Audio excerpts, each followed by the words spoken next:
Assalamualaikum warahmatullahi wabarakatuh. Perkenalkan, nama saya Samsuriang, mahasiswa psikologi dari Fakultas Sosial dan Humaniora di Universitas Muhammadiyah Bandung. Saya di sini bukan sebagai pakar, bukan pula sebagai seorang yang tahu segalanya. Saya hadir sebagai seorang pembelajar yang sedang berjalan di tengah lapangan ilmu. Harapan saya konten ini bukan hanya sekedar untuk memenuhi kewajiban akademik saja, tetapi juga menjadi media yang menyenangkan dan lebih bermakna lagi. Sebuah refleksi bagi kita semua untuk memahami manusia secara lebih dalam lagi. Oke, sebelum kita masuk ke materi, kita awali dulu dengan pertanyaan yang paling mendasar. Lalu bagaimana psikologi terlahir sebagai ilmu? Secara etimologis, kata psikologi itu berasal dari bahasa Yunani kuno, psyche, yang berasal dari jiwa, roh, atau nyawa, dan logos yang berarti ilmu, kajian, atau studi. Jadi secara harfiah psikologi ini tuh diartikan sebagai ilmu tentang jiwa. Pada masa lampau, ketika psikologi masih menjadi bagian dari filsafat, para pemikir besar seperti Plato, Socrates, dan Aristoteles memandang psikologi sebagai kajian tentang hakikat jiwa.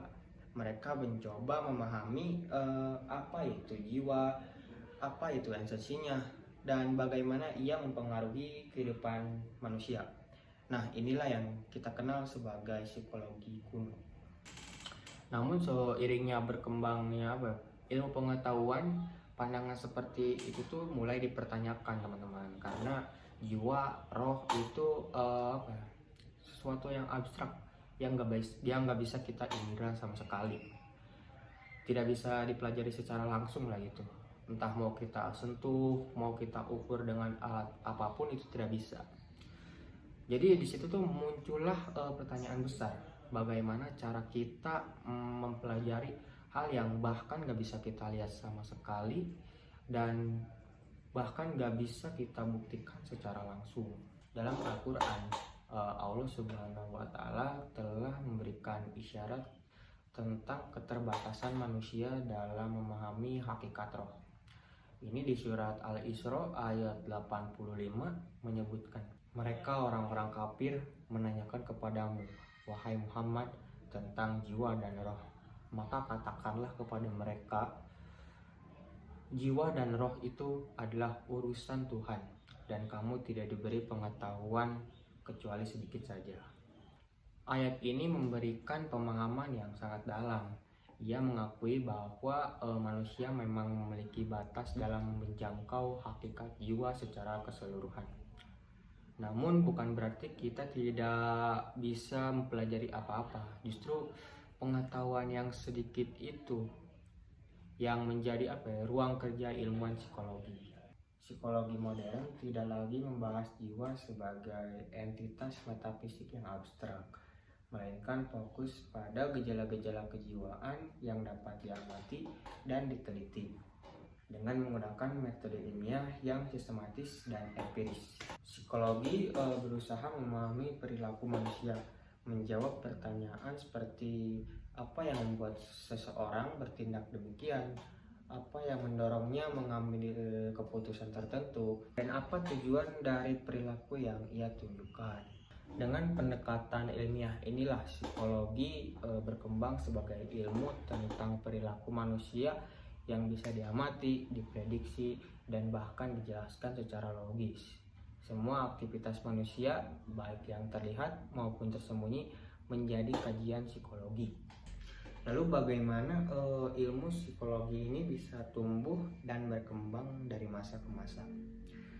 Psikologi ini tuh tidak lahir sebagai ilmu modern secara tiba-tiba, tetapi melalui proses panjang secara berabad-abad dari masa Yunani.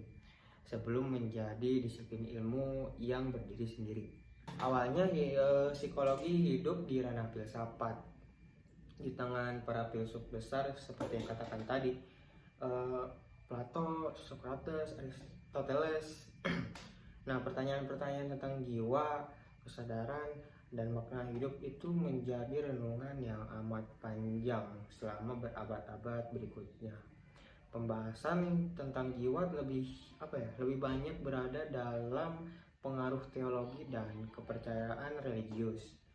Terutama di masa pertengahan itu tuh jiwa itu dipandang sebagai ciptaan Tuhan yang tidak bisa diganggu oleh metode ilmiah. Namun perubahan besar terjadi pada abad ke-19 ketika psikologi mulai melepaskan dirinya dari filsafat dan berdiri sebagai ilmu itu sendiri. Disinilah peran penting Wilhelm Wundt, seorang ilmuwan asal Jerman, menjadi penanda sejarah pada tahun 1879. Ia mendirikan laboratorium psikologi pertamanya di Leipzig, dan di laboratorium inilah eksperimen tentang kesadaran manusia pertama kali dilakukan secara sistematis. Dan beliau ini kemudian dikenal sebagai Bapak Psikologi karena dialah yang membukakan jalan bagi psikologi untuk menjadi ilmu disiplin yang bersifat empiris dan terukur. Hingga ini pun psikologi bisa terus bertumbuh sebagai ilmu yang memadukan filsafat, biologi, sosiologi, dan teknologi. Nah, yang tadi itu adalah sejarah bagaimana psikologi itu terlahir sebagai ilmu. Nah, kita masuk ke pengertiannya terlebih dahulu. Apa sih itu psikologi? Psikologi itu adalah ilmu yang mempelajari bagaimana manusia berpikir, merasa, dan berperilaku. Artinya ilmu ini berusaha memahami apa yang terjadi di dalam diri seseorang dan bagaimana hal itu bisa mempengaruhi dari cara ia bertindak dalam kehidupan sehari-harinya. Dan psikologi ini tidak hanya melihat dari apa yang kita lakukan, tetapi juga berusaha mencari tahu alasan di balik tindakan itu. Misalnya mengapa seseorang tiba-tiba merasa sedih padahal tidak terjadi apa-apa. Atau contoh lain seperti mengapa ada orang yang sulit berbicara di depan umum, atau mengapa seseorang bisa masih termotivasi padahal dia tuh sedang menghadapi banyak masalah atau rintangan. Dan masih banyak lagi yang mungkin bisa kalian temui di kehidupan sehari-hari kalian. Banyak sebenarnya, tiap hari juga pasti kalian bertemu dengan hal-hal yang seperti itu. Psikologi mencoba menjawab pertanyaan-pertanyaan seperti itu dengan cara yang ilmiah, yang berarti para ahli itu tidak sekedar menebak-nebak doang. Jadi kalau misal ada yang bilang bahwa psikologi itu dukun, itu salah ya. Soalnya ada sesi pengamatan, wawancara, eksperimen, dan pengumpulan data untuk memahami manusia secara menyeluruh. Nah, dari situ psikologi bisa menjelaskan pola-pola tertentu dalam pikiran dan perilaku manusia. Selain itu, psikologi juga memperhatikan berbagai faktor yang mempengaruhi manusia. Faktor-faktor tersebut bisa berasal dari dalam diri kita, seperti sifat kita, kepribadian kita, cara berpikir kita, dan dari luar juga seperti lingkungan keluarga, budaya, pendidikan, atau pengalaman hidup kita sendiri. Itu semua berkaitan dengan membentuk dari cara seseorang melihat dunia serta bagaimana cara ia menentukan hidupnya. Nah, karena psikologi ini bicara soal manusia, jika kalian ingin belajar dan ingin mencoba memahami ilmu tersebut, ilmunya bisa banget dipakai di mana aja, teman-teman. Dimulai dari memperbaiki diri sendiri, memahami orang lain, memperbaiki hubungan, menghandle sesuatu, dan bahkan sampai kita menjadi orang yang lebih produktif. Intinya apa ya, psikologi itu sebagai pedoman hidup lah, yang ngajarin kita buat lebih peka terhadap sesuatu, membuat hidup kita menjadi lebih tenang, lebih sadar, tidak nosi, dan lebih ngerti kenapa kita bisa merasa dan berpikir seperti itu. Oke, langsung saja kita masuk ke materi yang akan saya bahas hari ini. Yang pertama adalah apa itu mata kuliah psikologi umum. Psikologi umum adalah mata kuliah atau bidang pembelajaran yang menyajikan pengantar dasar tentang ilmu psikologi. Mata kuliah ini dirancang untuk memberikan pemahaman menyeluruh tentang konsep-konsep utama yang menjadi pondasi dalam mempelajari manusia sebagai makhluk berpikir, merasa, dan berperilaku. Dalam psikologi umum kita akan mempelajari berbagai aspek dasar dari perilaku dan proses mental manusia. Topik-topik yang dibahas biasanya meliputi cara kerja otak dan sistem saraf. Bagaimana kita merasakan sesuatu melalui panca indera atau persepsi. Bagaimana manusia belajar dan mengingat, bagaimana emosi dan motivasi muncul, bagaimana kepribadian terbentuk, bagaimana manusia berkembang dari masa bayi hingga usia lanjut, hingga bagaimana manusia berinteraksi dalam kehidupan sosialnya. Mata kuliah ini juga memberikan pengantar terhadap berbagai pendekatan dalam psikologi, seperti pendekatan biologis, kognitif, behavioristik atau perilaku, psikoanalitik, humanistik, hingga pendekatan sosial dan budaya. Masing-masing pendekatan ini memiliki cara tersendiri dalam menjelaskan perilaku manusia. Dan psikologi umum membantu kita memahami perbedaan sudut pandang tersebut. Dengan kata lain, psikologi umum adalah fondasi awal yang harus dipahami sebelum mempelajari psikologi lebih dalam. Karena dari sinilah seorang mulai mengenal istilah-istilah penting dalam psikologi. Dan apa bedanya dengan psikologi itu sendiri? Untuk memahami perbedaannya, kita bisa membayangkan bahwa psikologi adalah ilmu besar yang sangat luas. Di dalamnya terdapat berbagai cabang ilmu, teori, metode penelitian, dan penerapan yang saling berkaitan satu sama lain. Sementara itu, psikologi umum adalah bagian dari ilmu psikologi yang khususnya membahas hal-hal yang paling mendasar. Psikologi umum tidak terlalu masuk ke dalam topik tertentu sebenarnya, tapi lebih ke memberikan gambaran umum tentang bagaimana psikologi memandang manusia secara keseluruhan. Analogi sederhananya seperti ini dah.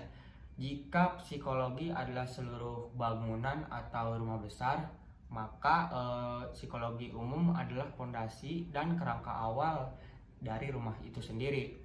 Jadi tanpa memahami fondasinya terlebih dahulu, kita akan kesulitan memahami ruangan-ruangan lain yang ada di dalam rumah tersebut. Jadi perbedaannya bukan pada isi yang bertentangan, melainkan pada cakupan dari tingkat kedalamannya. Kalau psikologi itu mencakup segalanya, sementara psikologi umum adalah pintu masuk atau titik awal yang membantu kita mengenal dan memahami isi dari keseluruhan ilmu psikologi. Sekarang kita masuk ke materi yang kedua, yaitu apa saja mazhab-mazhab yang sering mendasari cara ilmuwan psikologi dalam memahami jiwa dan perilaku manusia. Yang pertama ada psikoanalisis. Psikoanalisis adalah suatu pendekatan dalam psikologi yang dikembangkan oleh Sigmund Freud pada akhir abad ke-19 dan awal abad ke-20. Pendekatan ini berfokus pada pikiran bawah sadar, pengalaman masa kecil, serta konflik batin yang tidak didasari sebagai faktor utama yang mempengaruhi perilaku manusia. Nah, Sigmund Freud ini Beliau kelahiran tahun 1856 dan meninggal pada tahun 1939. Ia adalah seorang psikiater asal Austria, pendiri aliran psikoanalitis. Dalam psikologi, ia juga dikenal sebagai bapak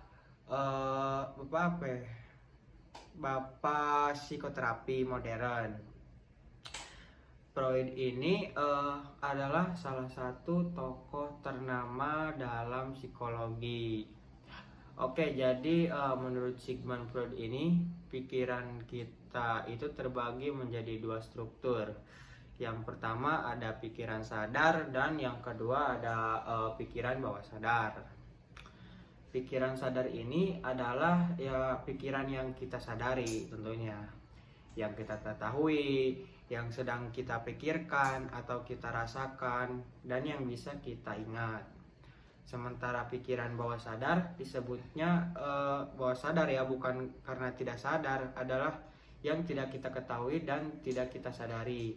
Meskipun kita tidak menyadari bagaimana dia berperan dalam hidup kita. Tapi pikiran bawah sadar itu sebagian besar mempengaruhi kondisi psikologi kita.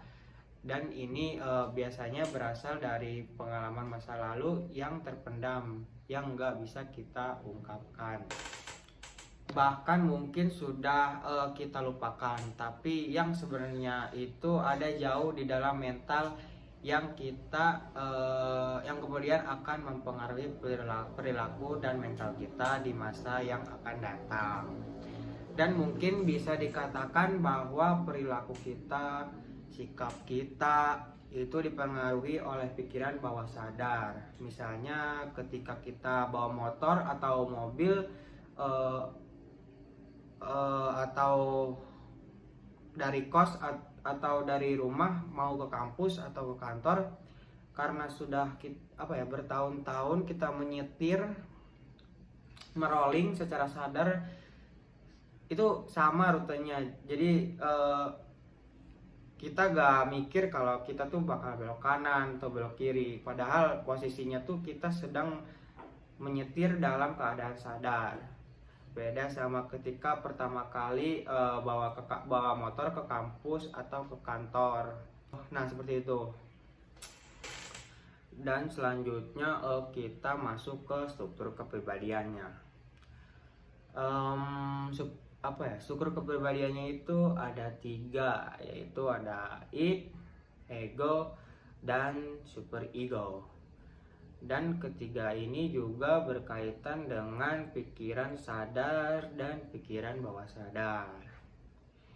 Id itu pressure principle yang memunculkan keinginan untuk memuaskan kesenangan, nafsu sensual tanpa memperdulikan aturan atau norma atau batasan. Dan lawan id itu adalah superego, yang bisa dikatakan polisinya id. Diibaratin si id ini kriminal dan superego ini adalah polisinya id, yang bertugas menyelaraskan diri dengan aturan, norma, dan batasan yang ada di dalam masyarakat. Dan terakhir ada ego. Ego itu prinsip realitas. Dia menyeimbangkan antara id sama superego yang berhadapan langsung dengan dunia eksternal. Intinya jika dikaitkan dengan struktur kesadaran, id ini masuk ke pikiran bawah sadar, sedangkan superego dan ego jelas termasuk ke pikiran sadar kita. Oke, lanjut. Tadi saya bilang id dan superego itu saling tarik menarik, dan ego itu penengah. Dan ego ini punya strategi yang bisa kita sebut dengan mekanisme pertahanannya. Mekanisme pertahanan itu ada banyak sekali, cuma yang bakal saya sampaikan cuma yang umumnya sajalah. Jadi mekanisme pertahanan itu adalah cara dari ego untuk menjembatani antara id dan super ego ketika menghadapi sesuatu yang tidak menyenangkan, sehingga tidak menyakiti diri kita. Nah, yang pertama ada represi. Represi itu adalah sebuah perasaan atau dorongan yang disembunyikan dan dipaksa untuk masuk ke bawah sadar karena tidak dapat diterima secara sosial. Contoh misalnya ketika kecil kita pernah mengalami kejadian yang sangat memalukan, yang mungkin waktu SD kita pernah buang air kecil atau buang air besar di celana, lalu anak-anak satu kelas pada ketawa nih, pada ngeledek kita. Itu kan menurut saya itu situasi yang bikin kita tuh tertekan, banyak dorongan diri, misalnya ingin menangis, ingin marah. Nah, di situ id pasti udah bergejolak dan super ego pasti membendung itu semua. Kayak udahlah, lupain lah, ntar juga lupa. Lalu gimana caranya? Ditekan dan dipres. Jadi seolah-olah kita buat pikiran kita untuk biar gak ingat hal itu lagi. Ya meskipun itu gak hilang secara pure ingatannya, hanya masuk ke dalam alam bawah sadar. Nah, itu yang pertama. Lalu yang kedua ada regresi. Regresi itu adalah kembali ke masa perkembangan sebelumnya yang dianggap lebih aman. Maksudnya gimana? Misal di usia 40 tahun yang mungkin waktu kecil kita punya keinginan untuk bersenang-senang, tapi pas kita udah gede keinginan itu tidak terkabulkan. Ini inner chill. Nah, gak apa-apa sebenarnya misal kakek-kakek 40 tahun ini mempunyai style kayak anak 20 tahunan. Nah, dan itu regresi. Lalu yang ketiga ada proyeksi. Proyeksi itu memiliki perasaan atau dorongan yang dianggap tidak dapat diterima secara sosial. Kemudian dorongan itu dibuat seolah-olah terlihat pada orang lain. Contohnya kita benci sama orang lain atau sama satu orang ini. Nah, jadi kalau kata id gatel gitu, pengen nonjok. Tapi super ego seperti biasa menahan-nahan. Nah, kata ego proyeksi aja nih. Jadi dibalikkan gitu. Kita bilangnya dia yang benci sama kita, padahal kita yang benci sama dia. Nah, seperti itu. Nah, selanjutnya kita masuk ke mazhab yang kedua, yaitu behaviorisme. Behaviorisme merupakan aliran psikologi yang memandang individu lebih kepada sisi fenomena jasmaniah dan mengabaikan aspek-aspek mental seperti kecerdasan, minat, bakat, dan perasaan individu dalam kegiatan belajar. Peristiwa belajar semata-mata dilakukan dengan melatih refleks sedemikian rupa sehingga menjadi kebiasaan yang dikuasai individu. Behaviorisme merupakan suatu pandangan teorita yang beranggapan bahwa pokok persoalan psikologi adalah pada tingkah laku, tanpa mengaitkan konsepsi-konsepsi mengenai kesadaran atau mentalitas. Teori behaviorisme ini merupakan salah satu bidang kajian psikologi eksperimental yang kemudian diadopsi oleh dunia pendidikan. Meskipun di kemudian hari muncul berbagai aliran baru sebagai reaksi terhadap behaviorisme, namun harus diakui bahwa teori ini telah mendominasi argumentasi tentang fenomena belajar manusia hingga penghujung abad ke-20. Menurut teori behaviorisme, belajar dipandang sebagai perubahan tingkah laku, di mana perubahan tersebut muncul sebagai respon terhadap berbagai stimulus yang datang dan luar diri subjek. Secara teoritik, belajar dalam konteks behaviorisme melibatkan 4 unsur pokok, yaitu drive, stimulus, response, dan reinforcement. Apa yang dimaksudkan dengan drive?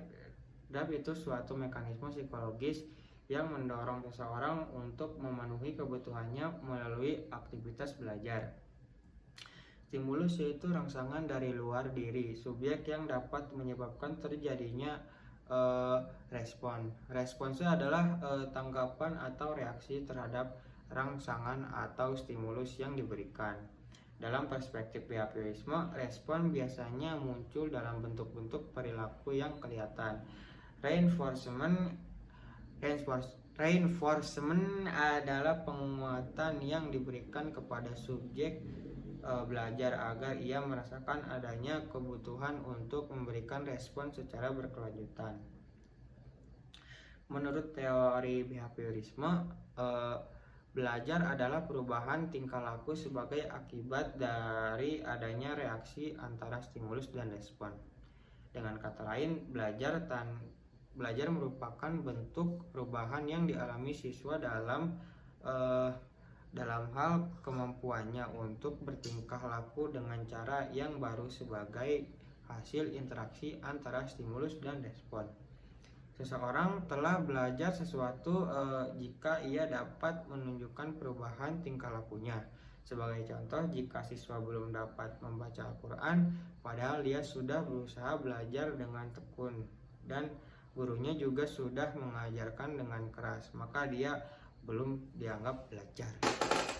Menurut teori ini, yang terpenting adalah masukan atau input yang berupa stimulus dan keluaran atau output yang berupa respon. Apa yang terjadi antara stimulus dan respon dianggap tidak penting diperhatikan karena tidak dapat diamati dan tidak dapat diukur.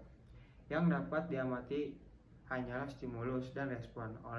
Oleh sebab itu, apa saja yang diberikan guru atau stimulus dan apa saja yang dihasilkan siswa atau respon, semuanya harus dapat diamati dan dapat diukur.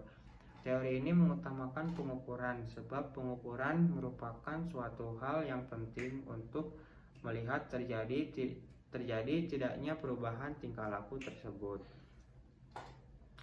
Faktor lain yang juga dianggap penting oleh aliran behavioristik adalah faktor penguatan reinforcement. Penguatan adalah apa saja yang dapat memperkuat timbulnya respon. Bila penguatan ditambahkan positif reinforcement, maka respon akan semakin kuat. Begitu juga bila penguatan dikurangi negatif reinforcement, respon pun akan tetap dikuatkan. Misalnya ketika siswa diberi tugas oleh guru, ketika tugasnya ditambahkan maka ia akan semakin giat belajarnya. Maka penambahan tugas tersebut merupakan penguatan positif dalam belajar. Bila tugas-tugas dikurangi dan pengurangan ini justru meningkatkan aktivitas belajarnya, maka pengurangan tugas merupakan penguatan negatif. Dalam belajar, jadi penguatan merupakan suatu bentuk stimulus yang penting diberikan atau ditambahkan atau dihilangkan untuk memungkinkan terjadinya respon. Pada mulanya teori ini digunakan dalam sebuah penelitian yang di masa penelitian tersebut dilakukan pada binatang-binatang seperti burung, kucing, tikus, dan lain sebagainya sebagai objek penelitiannya. Selanjutnya, respon oleh binatang tersebut diasumsikan juga akan terjadi pada manusia dalam kondisi pembelajaran yang serupa. Jadi teori belajar ini memang memerlukan adanya latihan-latihan dalam pembelajaran yang tidak memfokuskan pada beberapa aspek yang telah disebutkan di atas. Justru latihan-latihan ini difokuskan untuk mengasah dan melihat refleksi dari tindakan keseharian setelah mengalami proses pembelajaran itu sendiri. Teori belajar behaviorisme merupakan teori tentang perubahan tingkah laku sebagai hasil dari pengalaman. Teori ini berkembang menjadi aliran psikologi belajar yang berpengaruh terhadap arah pengembangan dan praktik pendidikan serta pembelajaran yang dikenal sebagai aliran behaviorisme. Aliran ini menekankan pada terbentuknya perilaku yang tampak sebagai hasil belajar. Teori behaviorisme ini menempatkan siswa yang belajar sebagai individu yang pasif. Respon atau perilaku tertentu akan muncul bila digunakan latihan atau pembiasan. Belajar merupakan akibat adanya interaksi antara stimulus dan respon.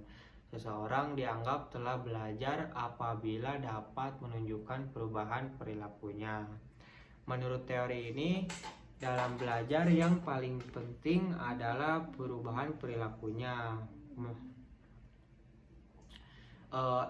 Input yang berupa stimulus dan output yang berupa respon. Stimulus adalah sesuatu yang diberikan guru kepada siswa, sedangkan respon berupa reaksi atau tanggapan siswa terhadap stimulus yang diberikan oleh guru tersebut. Proses yang terjadi antara stimulus dan respon tidak penting untuk diperhatikan karena tidak dapat diamati dan tidak dapat diukur. Yang dapat diamati adalah stimulus dan respon. Oleh karena itu, apa yang diberikan oleh guru dan apa yang diterima oleh siswa harus dapat diamati dan diukur. Teori behaviorisme ini menekankan pada kajian ilmiah mengenai berbagai respon perilaku yang dapat diamati dan penentu lingkungannya. Dengan kata lain, perilaku memusatkan pada interaksi dengan lingkungannya yang dapat dilihat dan diukur. Prinsip-prinsip perilaku diterapkan secara luas untuk membantu orang-orang mengubah perilakunya ke arah yang lebih baik. Teori belajar behaviorisme adalah teori belajar yang menekankan pada tingkah laku manusia sebagai akibat dari interaksi antara stimulus dan respon. Teori belajar behaviorisme berpengaruh terhadap perkembangan teori pendidikan dan pembelajaran yang dikenal dengan aliran behaviorisme. Aliran ini menekankan pada terbentuknya perilaku yang tampak sebagai hasil belajar. Munculnya perilaku akan semakin kuat bila diberikan penguatan dan akan menghilangkan bila dikenai hukuman. Behaviorisme memandang individu sebagai makhluk reaktif atau makhluk yang memberikan respon terhadap lingkungan.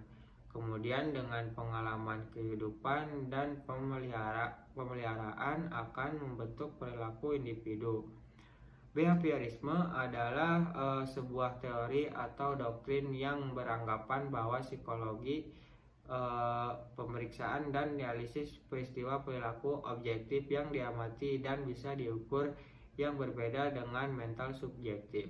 Behaviorisme sendiri secara terminologi merupakan kata dasar behavior yang memiliki arti cara untuk bertindak atau mengendalikan diri sendiri.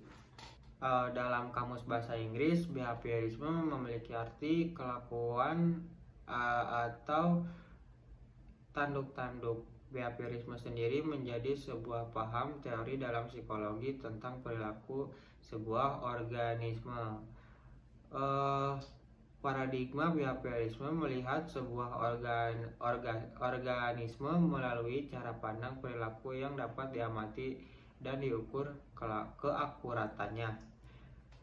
Behaviorisme hanya mengamati perilaku yang nampak pada siswa. Behaviorisme sebagai teori belajar mengartikan tentang belajar sebagai sebuah perubahan perilaku. Menurut paradigma behaviorisme, belajar adalah sebuah perubahan perilaku dari seseorang.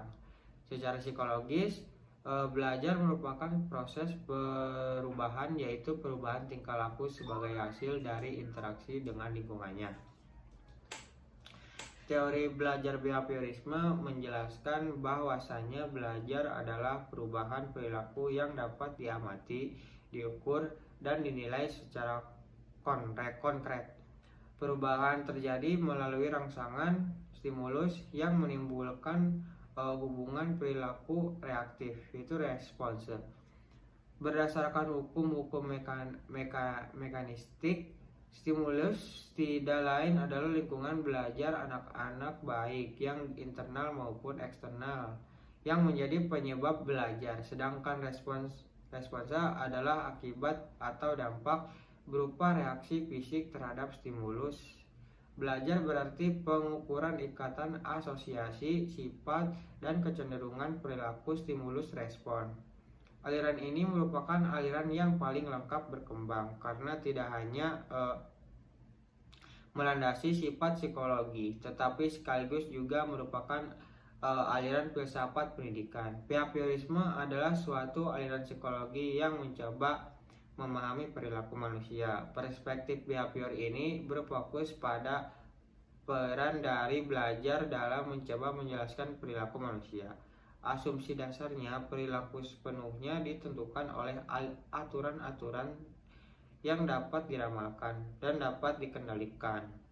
Menurut teori teoritis behavioristik, manusia sepenuhnya adalah makhluk reaktif dan perilakunya dikontrol oleh faktor-faktor rangsangan atau stimulus dari luar. Pendekatan behavior menitik ini memberatkan pandangannya pada aspek tingkah laku lahirlah manusia. Gagasan pokok dari aliran behavioristik adalah agar bisa memahami perilaku manusia harus dilaksanakan pendekatan objektif, mekanistik, dan materialistik, sehingga perubahan perilaku seseorang dapat dilakukan melalui upaya pengkondisian. Adapun ciri-ciri teori belajar behaviorisme yaitu dapat dilihat dari tingkah laku manusia dalam bentuk refleks. Dalam psikologi, teori belajar behaviorisme disebut juga dengan teori pembelajaran yang didasarkan pada tingkah laku yang diperoleh dari pengkondisian lingkungan. Pengkondisian terjadi melalui interaksi dengan lingkungan. Hal ini dilihat secara sistematis dan dapat diamati dengan tidak mempertimbangkan keseluruhan keadaan mental.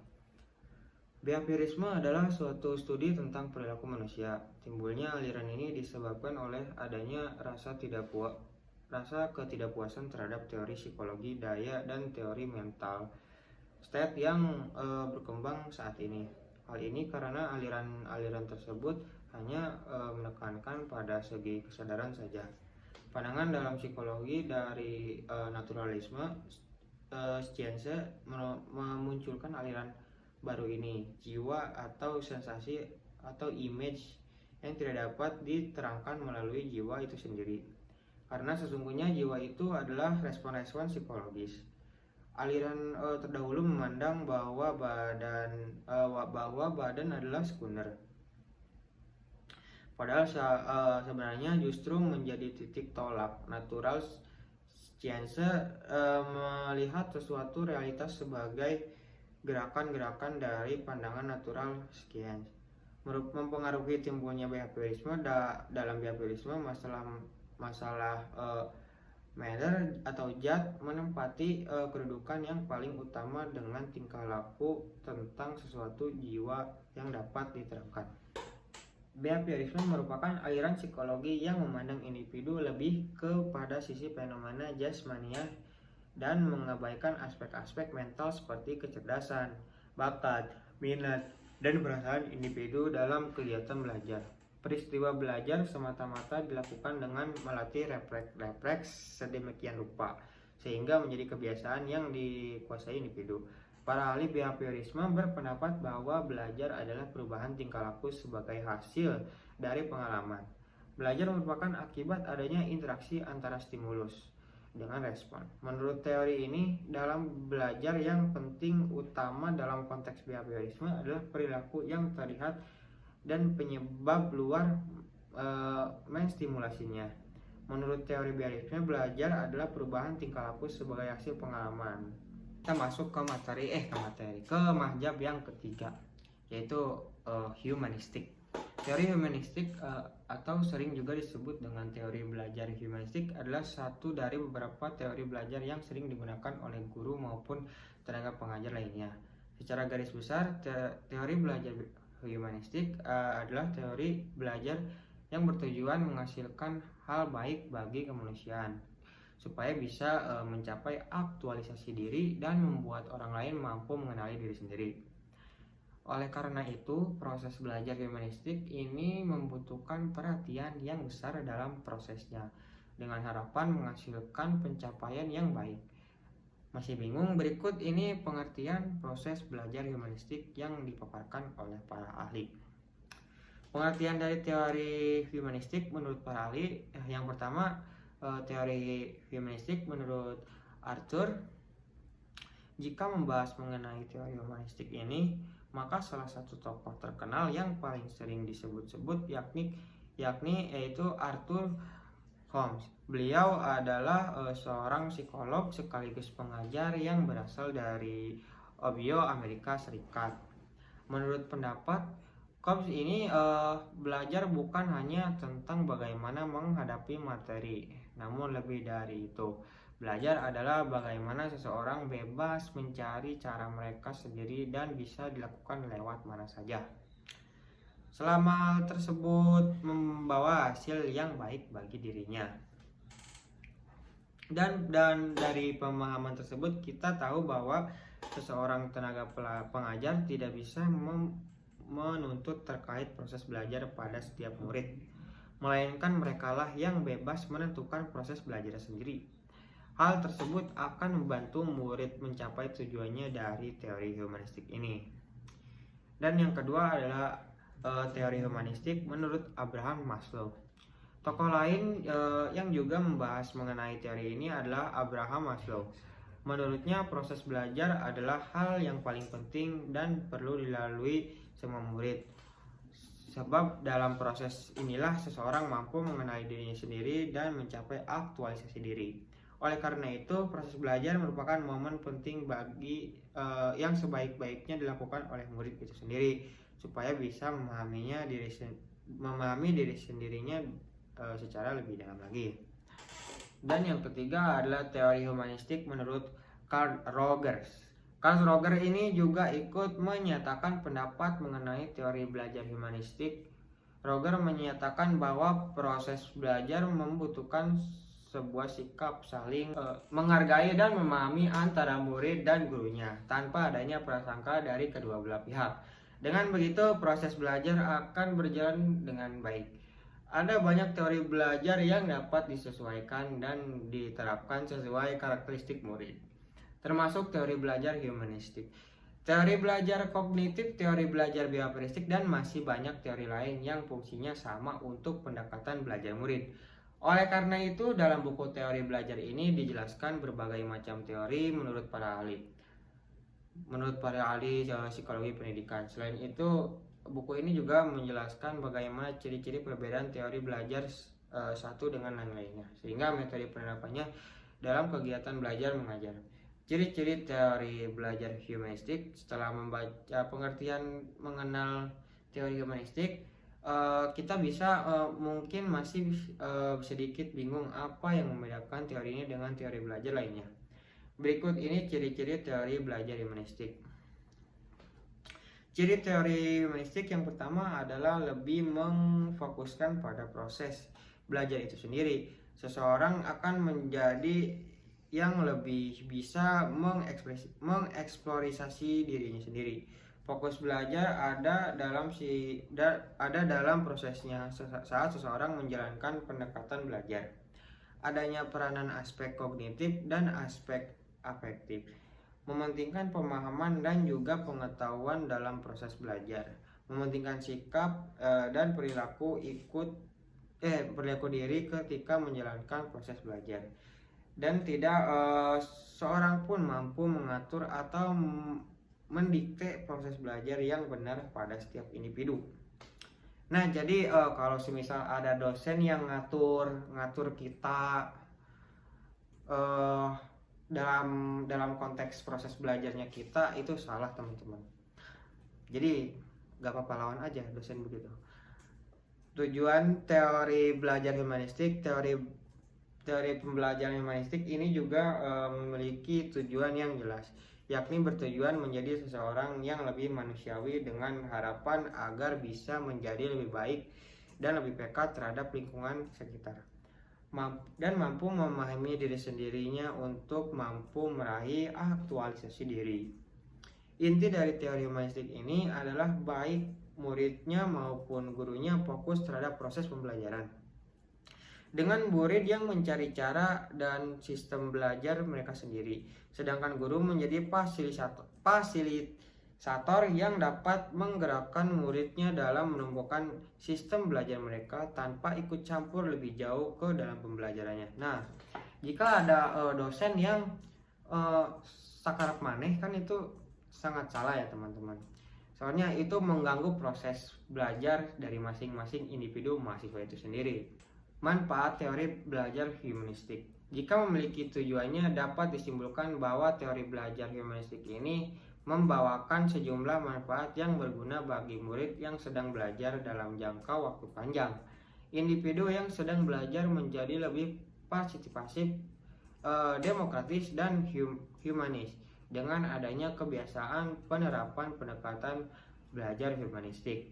Selama menjalankan proses belajar, individu juga menjadi bisa membedakan mana yang baik dan mana yang buruk bagi dirinya untuk bisa menjadi seorang yang lebih baik lagi. Adanya kesempatan dan kebebasan yang sepenuhnya diberikan pada murid membuat dia secara otomatis ikut menghargai kebebasan dan pendapat orang lain. Pendekatan belajar humanistik ini juga memicu murid lebih semangat dan meningkatkan minat belajar mereka, sebab mereka melakukannya dengan senang hati sesuai dengan kemauannya sendiri. Kelebihan dan kekurangan. Kendali teori belajar ini juga membawakan sejumlah manfaat bagi perkembangan diri di setiap individunya. Namun teori ini juga memiliki sejumlah kekurangan dan kelebihan. Sebab semua teori belajar tidak bisa disamaratakan, sehingga penerapannya pun tidak selalu sama pada setiap individu. Kelebihan. Berikut ini kelebihan dari teori belajar humanistik yang mampu membawa manfaat bagi setiap individunya. Yang pertama ada meningkatkan belajar individu, membantu membentuk kepribadian, perubahan sikap ke arah yang positif dan hati nurani. Yang ketiga, membantu meningkatkan kreativitas setiap orang. Yang keempat, membentuk pola pikir yang cerdas dan luas, serta sikap yang baik. Yang kelima, mampu menghadirkan sebuah pengalaman yang baru dan menarik pada setiap individu. Dan yang terakhir, mengembangkan individu dan membantu mereka mencapai aktualisasi diri. Dan untuk kekurangannya adalah akan tetapi teori ini juga memiliki beberapa kekurangan yang mungkin akan tidak tepat apabila diterapkan pada beberapa anak. Teori humanistik ini dapat memunculkan perilaku individualisme. Apabila tidak ada kesungguhan dari murid untuk belajar, maka proses belajarnya pun bisa dianggap gagal. Tenaga pengajar sebagai fasilitator menjadi minim peranan. Pendekatan belajar humanistik ini tidak dapat digunakan untuk metode pembelajaran praktis. Yang terakhir, akan munculnya perbedaan yang signifikan terhadap murid satu dengan yang lainnya, sehingga timbul kesenjangan. Dan konsep teori belajar humanistik, dari pemaparan di atas kita bisa memahami bahwa konsep dasar teori ini adalah setiap individu memiliki kendali penuh akan kesuksesan dan hasil belajar mereka. Untuk bisa sampai pada hasil yang memuaskan, individu perlu memiliki motivasi yang bisa membuat minat belajar mereka meningkat. Motivasi tersebut bisa jadi berasal dari luar ataupun dari dalam diri individu. Maka peranan tenaga pengajar di sini sangat diperlukan untuk membantu mereka menemukan motivasi belajarnya. Dalam proses belajarnya, tiap individu juga harus memperhatikan aspek dari segi kognitif dan afektif yang nantinya akan mempengaruhi mereka dalam proses pembelajaran. Selain motivasi belajar, pengetahuan tentang pendekatan belajar yang humanis juga dibutuhkan oleh guru dan murid, supaya keduanya memiliki pemahaman dan tujuan yang sama. Dengan begitu, hal ini diharapkan bisa menghasilkan kesuksesan sebagai hasil dari proses belajar tersebut. Nah, berdasarkan konsep tersebut, kita paham bahwa peranan guru dan murid itu kodratnya adalah saling mengimbangi satu sama lain. Segitu saja teman-teman dari materi yang saya sampaikan. Semoga bermanfaat dan ini menjadi media yang bukan sekedar kewajiban akademik saja seperti yang saya katakan awal. Semoga konten ini menjadi media yang menyenangkan dan lebih bermakna lagi.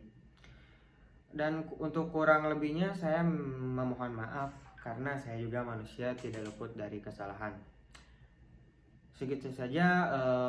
Wabillahi taufiq wal hidayah. Wassalamualaikum warahmatullahi wabarakatuh.